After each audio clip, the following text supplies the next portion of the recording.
আসসালামু আলাইকুম। কি অবস্থা সবার, কেমন আছেন? আশা করছি সকলে ভালো আছেন, সুস্থ আছেন। আলহামদুলিল্লাহ আমিও ভালো আছি, সুস্থ আছি। আসলে এখন রাত বাজে হচ্ছে যাই 9:30। আর এত রাত্রে আসলে আমি কবুতর করে আসা হয় না আমার কখনোই। বিকেলবেলায় আমি খাবার পানি সব কিছু দিয়ে দিই, দেওয়ার পর থেকে আর আসা হয় না। তো আজকে আসলাম একটা কারণে, তো হচ্ছে যাই আমার বেশ কিছু ভিডিওতে আপনারা আমার এই কবুতরটা দেখতে পাইছেন। আমি দেখাই একটু। এই কবুতরটা বেশ কিছু ভিডিওতেই দেখতে পেয়েছেন। এটার সাথে যে মাদিটা ছিল, ওই মাদিটাও আসলে হারিয়ে যায়। ও নিজেও হারিয়ে গেছিল, কিন্তু ও হারাবার পরে আবার নিজে নিজে বাড়িতে চলে আসে, কিন্তু ওর মাদিটা আর আসে না। তো এই কবুতরটা সুস্থ ছিল, কিন্তু হঠাৎ করে ওর মাদিটা হারাবার পর থেকে ও ঠান্ডা লেগে গেছে। ওর ঠান্ডা লাগার পর থেকে ও সবুজ সোনা পায়খানা করে। তো আমি ঠান্ডার ওষুধ দিই, সবুজ সোনা পায়খানার ওষুধ দেওয়ার পর থেকে ও আলহামদুলিল্লাহ সুস্থ হয়। সুস্থ হওয়ার পরে কিছুদিন বলতে 2-1 দিন পর থেকে ও আসলে গারবাগা রোগে আক্রান্ত হয়ে যায়, যেটাকে আমাদের বাসায় বলি টাল রোগ, গারবাগা। তো ওর ওর গাটা পুরোই বাঁকা হয়ে যায়, মানে মাথাটা পুরো নিচে মাটির সাথে লেগে যায় এরকম। ও খাওয়ারও খেতে পারে না, খুব কষ্ট করতো। তো আমি এমন তো অবস্থায় আমি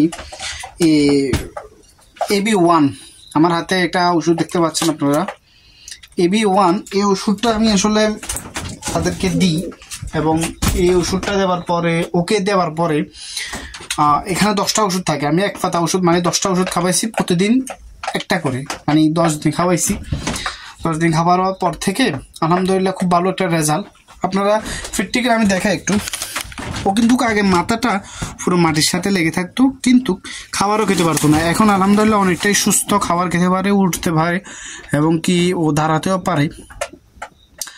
হ্যাঁ, দাঁড়াতে পারে, ও অনেকটাই সুস্থ। তারপরেও এখনো গেড়ি বাগা, মানে এখনো ওই যে কানিটাল যেটাকে বলে, কানিটালটা এখনো রয়েছে।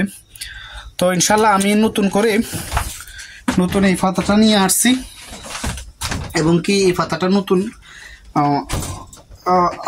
কাল থেকে দিব। আজকে এটা খাওয়াইছি সকালবেলায়, কাল থেকে আবার এদের থেকে খাওয়াবো ইনশাল্লাহ। আশা করছি আল্লাহ রহমতে অনেকটা সুস্থ হয়েছে, এবং কি ইনশাল্লাহ পুরোপুরি সুস্থ হবে আশা করি। তো আপনারা যারা নতুন আছেন তাদের উদ্দেশ্যে আসলে ভিডিওটা তৈরি করতেছি, যাদের কবুতর টাল হবে। আসলে আমি কোনো ভেটেরিনারি ডাক্তার না, আমি আসলে আমার অভিজ্ঞতা থেকে, এবং কি আমি যেটা নিজে ইউজ করে ভালো রেজাল্ট পাই, ওটাই আপনাদেরকে সাথে দেখাই বা মেসেজ দিই। ওই বিষয়টা এরকমই। আমি খাওয়াইছি, খাওয়াবার পর দেখতেছি যে খুব ভালো একটা রেজাল্ট পাইলাম। একেবারে ও খাবারে খেতে পারো না, এখন কিন্তু অনেকটাই খাবার খেতে পারে। তো খুব ভালো একটা রেজাল্ট পাওয়ার পরেই আপনাদেরকে আমি জানাচ্ছি, যারা নতুন আছেন তাদের এই গারবাগা রোগটা আসলে খুব কমন। এটা আমরা যারা কবুতর পালক আছি সবার ক্ষেত্রেই হয়ে থাকে। তো আপনারা এই ওষুধটা খাওয়াতে পারেন। এটা মানুষের ফার্মেসিতে চাইলে পাবেন, AB1। আমি স্ক্রিনে ছবি দিয়ে দিব, আপনারা ওখান থেকে দেখে নামটা দেখেও বলতে পারবেন। ফার্মেসিতে পাতা 10 টাকা করে নেয়, এনে খাওয়াতে পারেন। যাদের কবুতর টাল রোগে এখনো আক্রান্ত হয়ে আছে, বা আসলে রোগ ব্যাধি এটা আসলে কখন হবে আসলে কেউ জানে না, এটা সম্পূর্ণ আল্লাহর হাতে কখন রোগ ব্যাধি হয়। কিন্তু অগ্রিম জেনে থাকলে যে কোনো জিনিস আমি মনে করি উপকারে আসে।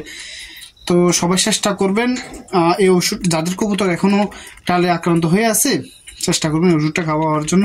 সবাই ভালো থাকবেন, সুস্থ থাকবেন। যারা এখনো চ্যানেলটা সাবস্ক্রাইব করেননি, চ্যানেলটা সাবস্ক্রাইব করে দিয়ে পাশে থাকবেন। আসসালামু আলাইকুম ওয়া রাহমাতুল্লাহ।